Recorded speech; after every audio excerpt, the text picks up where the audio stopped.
জয় গুরু বামদেব, জয় মাতা। কেমন আছেন সবাই? আমি জানি মায়ের আশীর্বাদে আপনারা সবাই খুব ভালো আছেন।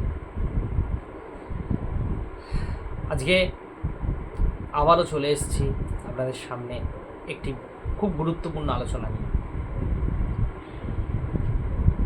আলোচনা শুরু করার আগে বলে রাখি, যারা আমার ভিডিও প্রথম দেখছেন, এই পরিবারে যুক্ত হওয়ার জন্য শুধুমাত্র এই চ্যানেলটিকে সাবস্ক্রাইব করুন। এটা মায়ের পরিবার, আপনার পরিবার। এই পরিবারে যুক্ত থাকলে আপনার যে কোনো রকম সমস্যা আপনি জানাতে পারেন এবং সমাধানের মাধ্যম পেতে পারেন, অথবা যে কোনো কারোর সমস্যা আমাকে সরাসরি জানাতে পারেন। চেষ্টা করব যতটা সম্ভব আপনার সমস্যার সমাধান করা। ভিডিওটি বেশি বেশি করে সবার মধ্যে শেয়ার করুন, কারণ যে সমস্যাগুলো আমি আলোচনা করি হয়তো সেই সমস্যাটা আপনার নেই, কিন্তু আপনার পাশের কারো থাকতে পারে। সে হয়তো এই ভিডিওটি দেখলে তার উপকার হতে পারে, কিন্তু সে দেখতে পাচ্ছে না। সেই জন্য বারবার আপনাদের বলি যে ভিডিওগুলোকে একটু শেয়ার করুন। তাতে কি হবে, কারণ না কারোর উপকার হবে। আগের ভিডিও, লাস্ট ভিডিওটা দেখার পর বহু মানুষের বহু কমেন্ট এসছে, তো কমেন্ট নিয়ে আমি পরে একটা আলোচনা করব। এবং যারা মেসেঞ্জারে মেসেজ করছেন, বেশি আমার ভালো লাগে এই জিনিসটা। মেসেজ করেন আপনারা, এই যে ভালোবাসাটা দেখান, এটা আমার খুব ভালো লাগে। তো এইভাবে মেসেজ করতে থাকুন, চেষ্টা করব সমস্যার সমাধানের জন্য। আর তন্ত্র বিষয়ে যে জিনিস আগে সপ্তাহে আলোচনা করেছি, তার যে আপনারা মেসেজ করছেন, আমি একটু ব্যস্ত ছিলাম বলে আমি সবাইকে অ্যান্সার দিতে পারিনি। তো কয়েকদিনের মধ্যে সম্পূর্ণ আপনাদের কাছে তথ্য চলে যাবে। প্রসেস সিস্টেম কিভাবে আপনারা শিখতে পারবেন বা কিছু সমস্ত কিছু আমি ডিটেলস দিয়ে দেবো। চিন্তা করার কিছু নেই, সব পেয়ে যাবেন। আজকে আলোচনাটা শুরু করি। বর্তমানে এটা আষাঢ় মাস, আগামী মাস শ্রাবণ মাস। এই শ্রাবণ মাসে গুরুত্ব তন্ত্রশাস্ত্রে অপরিসীম। এই শ্রাবণ মাসে জীবনের অনেক কিছুকে পরিবর্তন করে নেওয়া যায়। এই শ্রাবণ মাসে জীবনে অনেক কিছু উন্নতি করে নেওয়া যায়। কি কি? সাংসারিক জীবনে উন্নতি, অর্থ উন্নতি, কর্মক্ষেত্রে উন্নতি, বাণিজ্যিক ব্যবসা ক্ষেত্রে উন্নতি, রোগ থেকে মুক্তি, এরকম ধরনের নানা রকম উপকার আপনি শ্রাবণ মাসের মাধ্যম দিয়ে পেতে পারেন। তো এর জন্য তেমন কিছু করতে হবে না, বা তেমন কোনো সিস্টেম বা তেমন কোনো প্রসেস কিন্তু নেই। যারা শ্রাবণ মাস পালন করেন তারা তো জানেন। এবার আমি বলি শ্রাবণ মাসে আপনাকে করতে হবে কি। খুব সহজ। শ্রাবণ মাসের প্রথম দিন থেকে শ্রাবণ মাসের শেষ দিন পর্যন্ত একটি ব্রত পালন করা যায়, অথবা শ্রাবণ মাসে যে যে সোমবার, যতগুলো সোমবার পড়বে, ওই শুধু সোমবার করেও ব্রত পালন করা যায়, সেটা সম্ভব। আগে বলে রাখি, যারা পুরো মাসের ব্রত করবেন তাদের সিস্টেম, আর যারা শুধু সোমবারে ব্রতটা নিতে চান তাদের সিস্টেম। প্রথম বলি, যারা সারা মাস করবেন, শ্রাবণ মাসের 1 তারিখ যখন যেদিনকে পড়বে, সেই দিনকে আপনার বাড়িতে যদি শিব ঠাকুর শিবলিঙ্গ যদি থাকে, এটা শুধুমাত্র শিবলিঙ্গেই করা সম্ভব। শিবলিঙ্গ যদি থাকে, সেই দিন শিবলিঙ্গের সামনে আপনাকে সংকল্প করে নিতে হবে, কারণ সংকল্প ছাড়া তো কিছু হয় না। অথবা সবথেকে ভালো, আপনার পার্শ্ববর্তী যদি কোনো শিব মন্দির থাকে, যেখানে পুরোহিত মশাই থাকবেন, ব্রাহ্মণ থাকবেন, সেখানে যাবেন, ঠাকুরমশাইকে বলবেন পুজো দিয়ে সংকল্প করাতে। কি সংকল্প নেবেন? যে আমি 1 মাসের ব্রত পালন করতে চাই বাবা, দেবাদিদেব মহাদেবের কাছে এই ব্রত পালন করার জন্য সংকল্প করবেন যে আমি 1 মাস এই ব্রত নিতে চাই, তুমি আশীর্বাদ করো, আর এই ব্রতের ফল স্বরূপ আমার এই জায়গাটা ঠিক করে দাও বা উন্নতি করে দাও। এই কিন্তু 1 মাসের ব্রতটা পালন করাটা একটু কষ্ট যারা প্রথমবার করছেন বা যারা অভ্যেস নেই। কারণ 1 মাসের ব্রত যারা করবেন, আমার নিয়ম অনুসারে কিন্তু ওই হব্বিষ্য বা কিছু সন্ন্যাস জীবন নয়, সহজই আছে, করতে চাইলে করতে পারে না, কষ্ট না করলে তো কেষ্ট মেলে না। প্রথমে 1 মাসের নিয়মটা বলে দিই। প্রথম দিন দিয়ে শুরু হবে। প্রতিদিন আপনাকে বাড়িতে অথবা মন্দিরে সংকল্প হয়ে যাওয়ার পর থেকে প্রতিদিন সকালে খান না খান আপনাকে বাবাকে পুজো দিতে হবে, এবং নিয়ম অনুসারে এই 1টি মাস আপনাকে নিরামিষ খেতে হবে। বলা হয় শিব পুজোর ক্ষেত্রে হব্বিষ্য খাওয়া বাধ্যতামূলক থাকে, 1 বেলা আহার করতে হয়। তো এই নিয়মগুলো যদি আপনাদের ঘাড়ে চাপিয়ে দেওয়া হয় তো আপনারা এই নিয়মগুলো পালন করতে পারবেন না, এগুলো অনেক কঠিন। তো এইটাকেই আমাদের সম্প্রদায় বা আমার গুরু সহজ করে এনেছিলেন।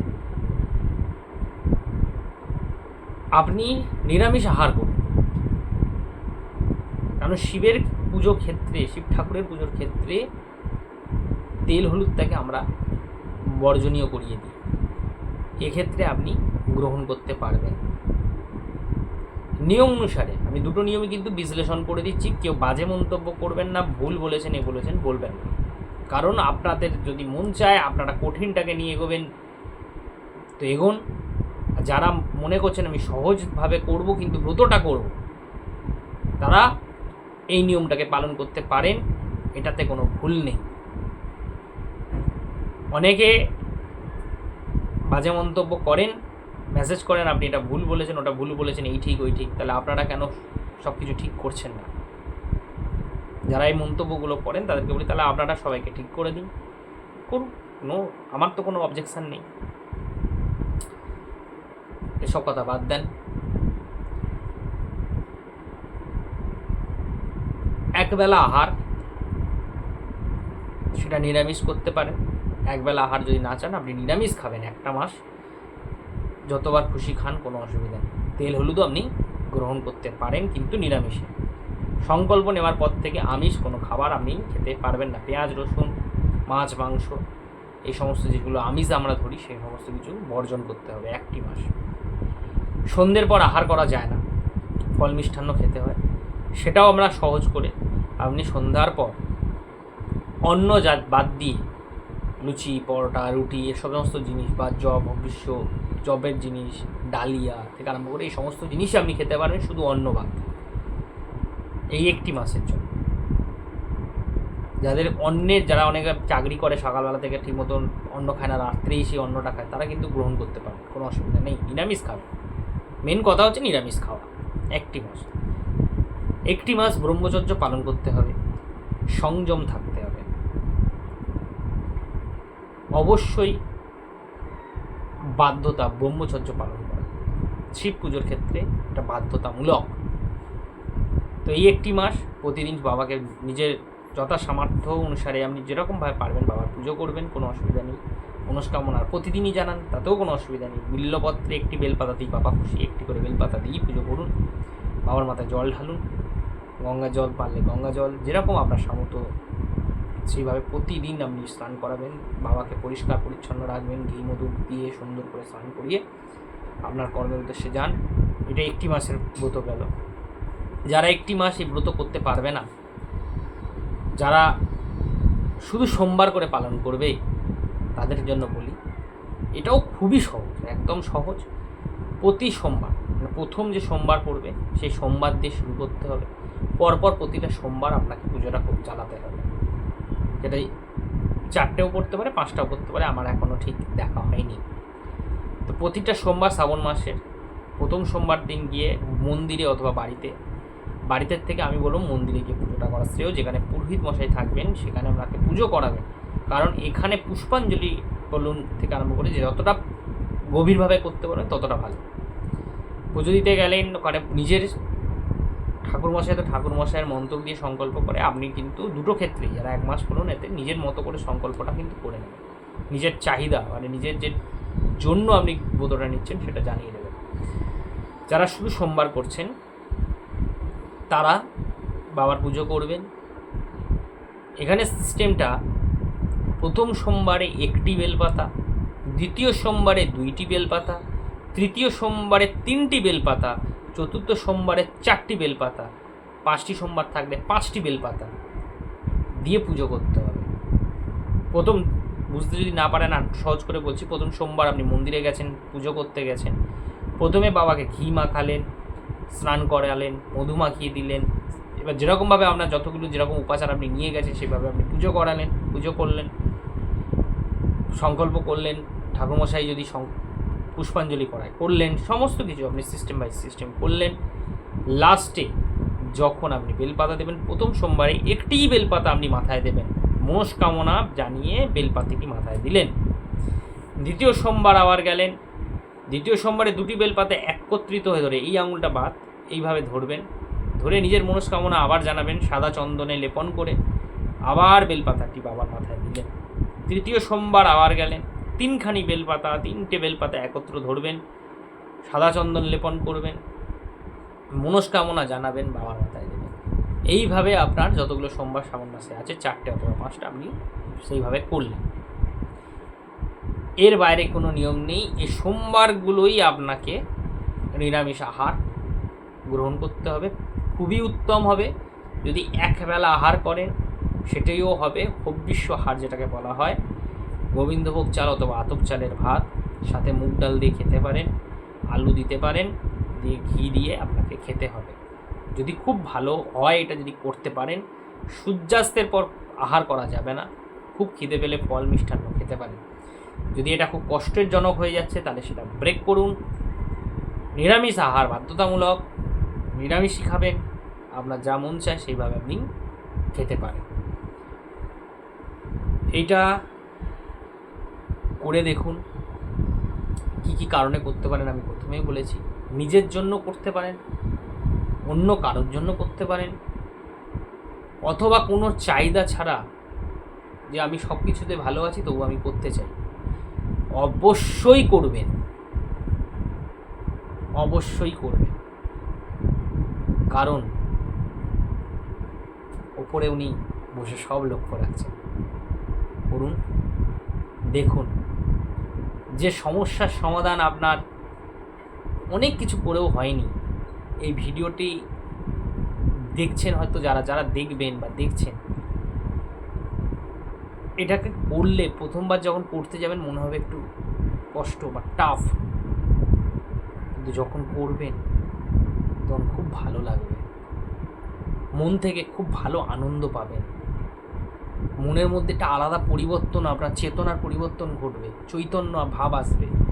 করে দেখুন, প্রচণ্ড ভালো লাগবে। এবং আমার এই যে টোটাল প্রসেসটা আপনি যাকে খুশি বলে করাতে পারেন। বাড়িতে অন্য কেউ আছে, হয়তো সে ঘরে ঘরকুনো হয়ে গেছে, ঘরের বাইরে বেরোতে চাইছে না, কোনো জায়গায় কাজ করতে বলছেন করছে না, কোনো কাজ করে না, সারাদিন ঘরে বসে থাকে, তাকে দিয়ে যদি করাতে পারেন ম্যাজিকের মতন কাজ হবে। সংকল্প কিন্তু আপনি করে নেবেন, তাকে দিয়ে ক্রিয়াটে কর্মগুলো করাবেন, সেও কিন্তু সেম প্রসেসটাকে ফলো করবে, দেখুন তার জীবনে উন্নতি আসে কিনা, সে এগোয় কিনা, সমস্ত বাধার থেকে অতিক্রম করে বেরোবে। এই শ্রাবণ মাস খুবই গুরুত্বপূর্ণ মাস, আমি আগেও বলেছি। করতে থাকুন, দেখবেন ফল পাবেন। আপনাদের সমস্যা আমাকে জানান আমার ফেসবুকে মেসেজ করে, অথবা আমাকে কমেন্ট করতে পারেন, প্রয়োজনে আমাকে হোয়াটসঅ্যাপও করতে পারেন। আপনাদের সমস্যার সমাধান যতটা সামর্থ্য আমি চেষ্টা করব করে দেওয়ার। আপনারা ভিডিওটি বেশি বেশি করে শেয়ার করুন, সবার কাছে পৌঁছে দিন, যাতে কারোর না কারোর একটু হলেও উপকার করতে পারি।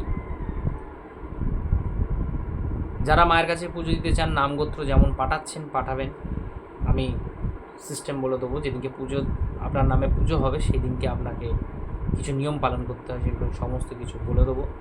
যেমন করছেন তেমন করুন। সবাই সুস্থ থাকুন, ভালো থাকুন এবং বেশি বেশি করে শেয়ার করুন, চ্যানেলটিকে সাবস্ক্রাইব করে থাকুন এবং পাশে থাকুন। আজকে এই পর্যন্তই। জয় গুরু বামদেব, জয় মা তারামণি।